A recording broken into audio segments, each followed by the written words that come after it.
Okay, let's begin by deriving Kepler's third law in this lecture. As you may recall, from angular momentum conservation, we concluded the Kepler's second law, which says that the radius vector sweeps equal areas in equal times. Okay, so that is what was second law, and let me write it down. Angular momentum implies that dA over dt is a constant, okay, and that turned out to be L over 2 mu. Okay, this is what your second law is.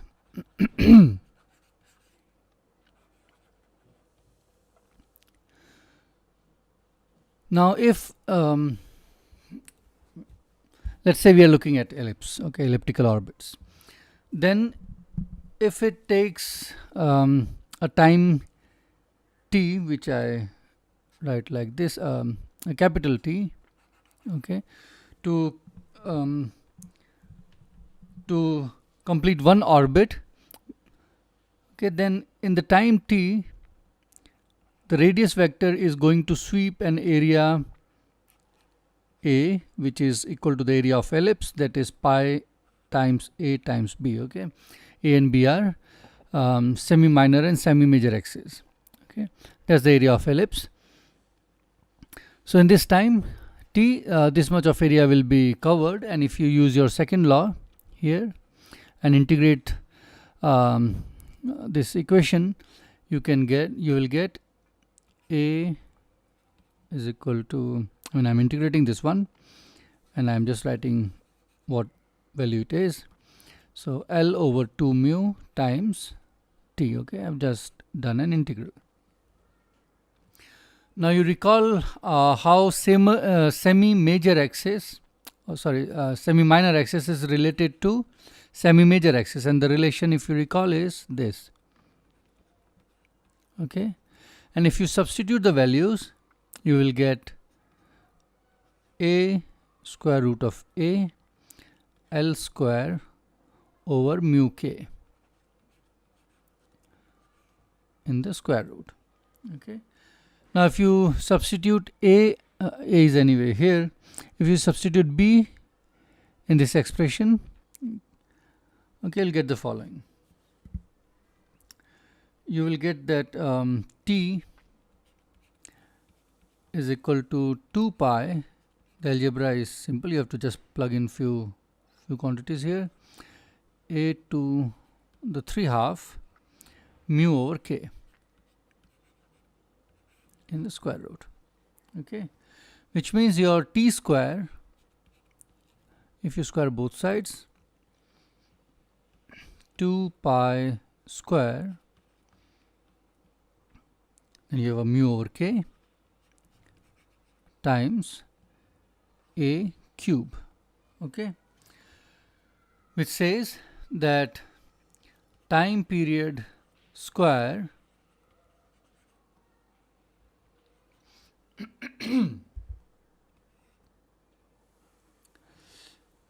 is equal to a constant times semi-major axis cube.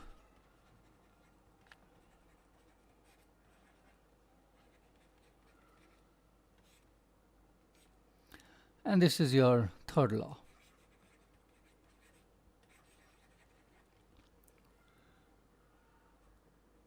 Okay, so for a given given two-body system, the mu is fixed, and so this piece is truly a constant, and this is how your time periods are related to semi-major axis cubes, and that's what your third law is. Okay, next I want to talk about a special vector that is conserved when you are looking at Kepler problem, and this is called Laplace-Runge-Lenz vector, and that's what I'm going to look at now. So we will talk about Laplace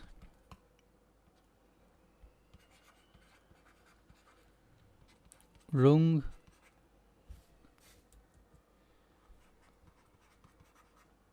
Lenz vector.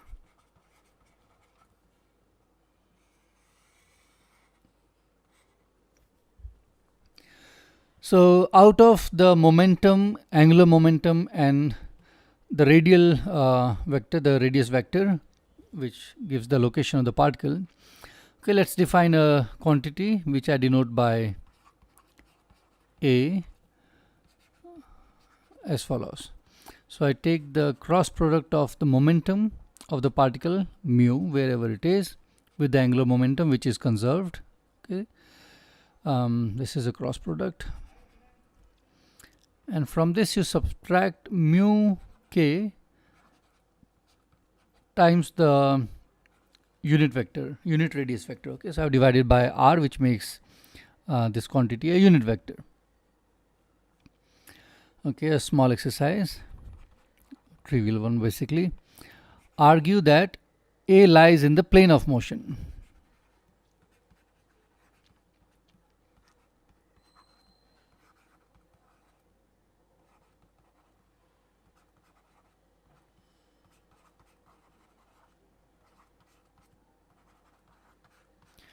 Okay, so you should argue that A, the vector A, is a vector which is in the plane in which the particle is moving. Okay, that's a fairly simple exercise.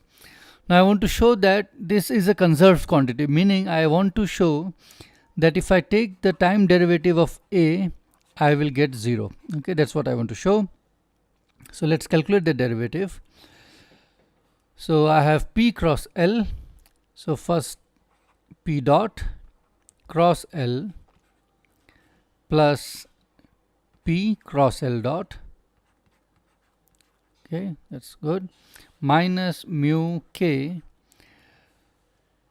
I have dr over d over dt of this. Okay, I'll save it for later. Now this is 0 immediately. Why? Well, because L is conserved, so dl over dt is 0, and that is what is here. You have L dot, so that is 0, so this is gone. And let us now look at these two terms, 1 and 2.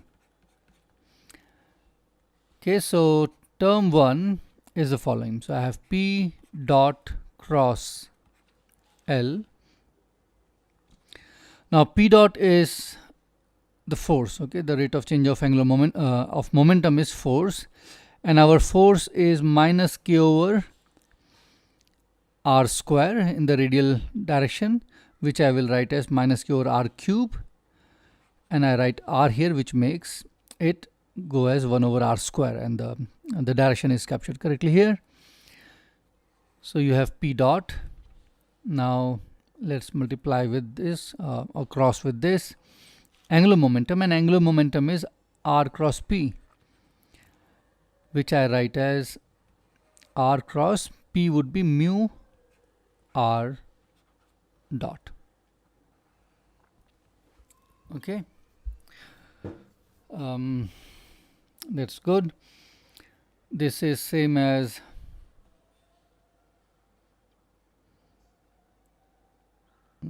maybe I will leave it as an exercise.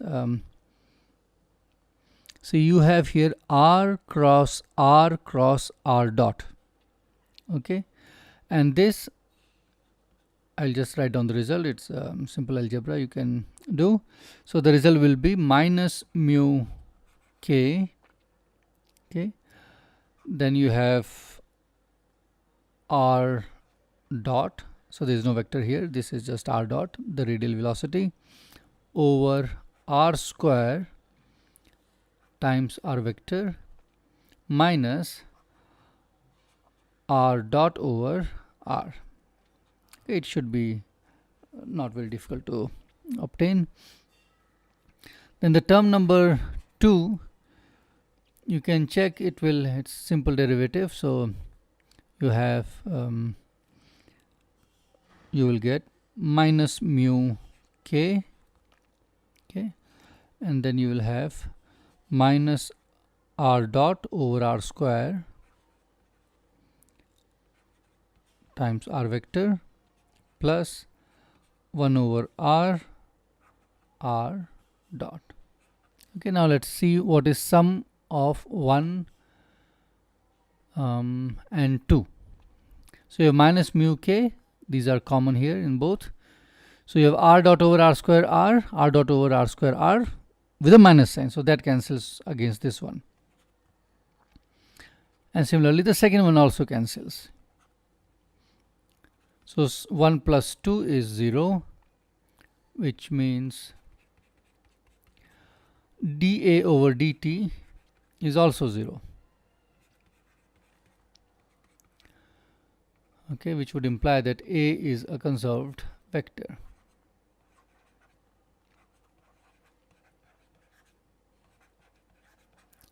Okay, and this is what a Laplace-Runge-Lenz vector is. Now this is a conserved quantity, so should you be expecting a symmetry which will lead to this conservation? Okay, I will leave you with that thought about this.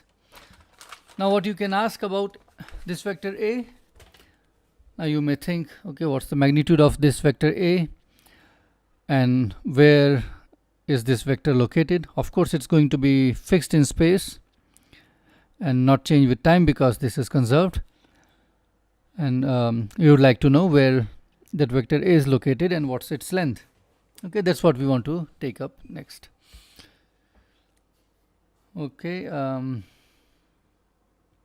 so it will be very useful to mark all the quantities which are related to ellipse before I calculate the magnitude and direction of that Laplace-Runge-Lenz vector. Okay, so I have drawn an ellipse here, and let me just fill some of the details.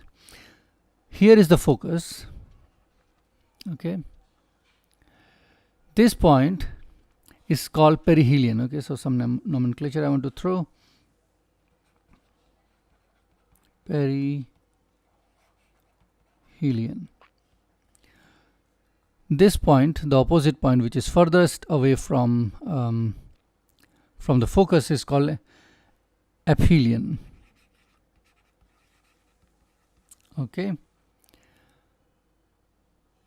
Let me also write down the equation which we wrote some time back.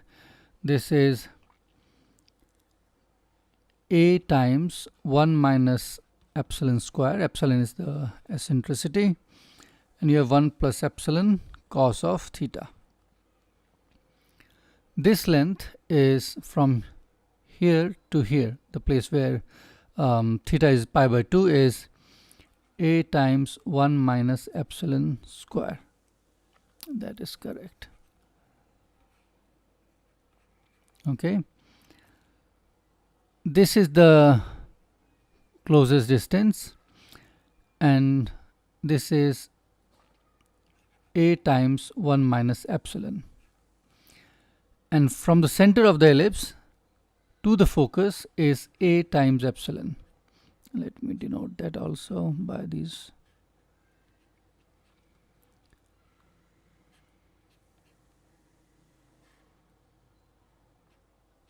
Okay.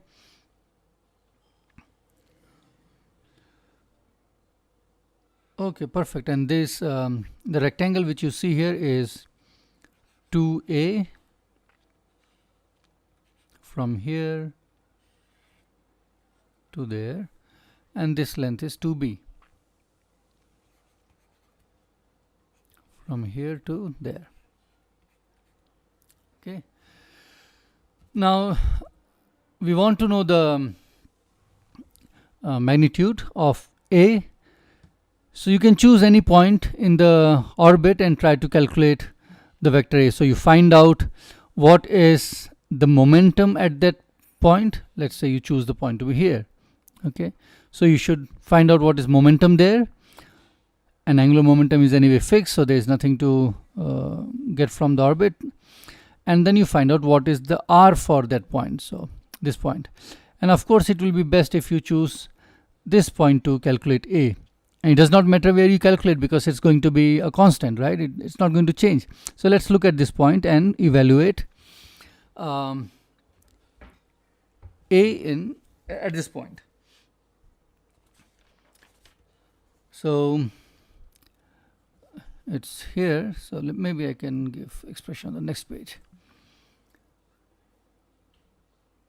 Okay. So it is easiest to determine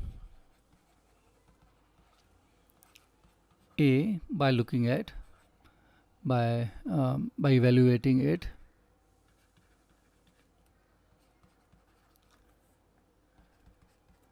at the perihelion.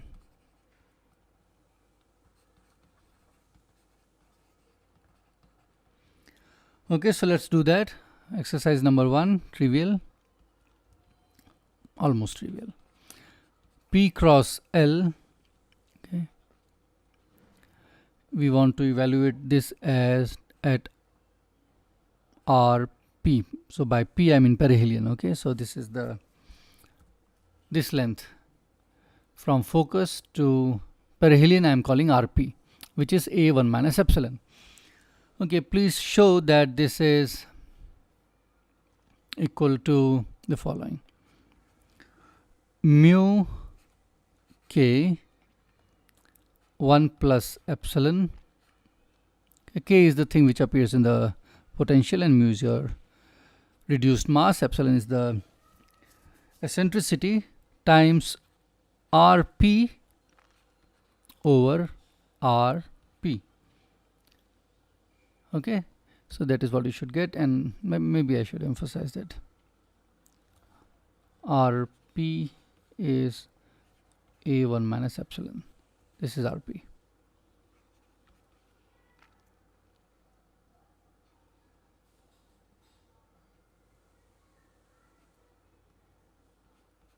Okay. Okay.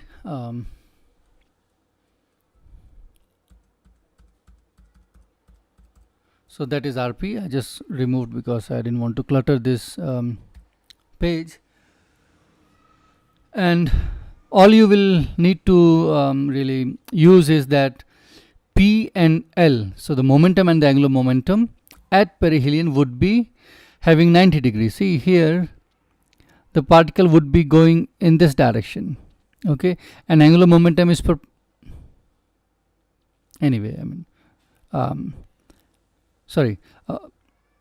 angular momentum is anyway perpendicular to R, so and P correspondingly.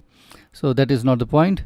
What I wanted to say was at this point, the momentum is also perpendicular to the radial direction. So this vector and this momentum, they will be having 90 degree. Okay, for the same is not true at any other point. I mean, for example, here.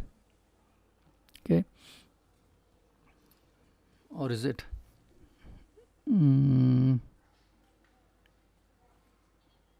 Okay, anyhow, at this point it is true. Probably for ellipse it may not be true. I'll think about it later.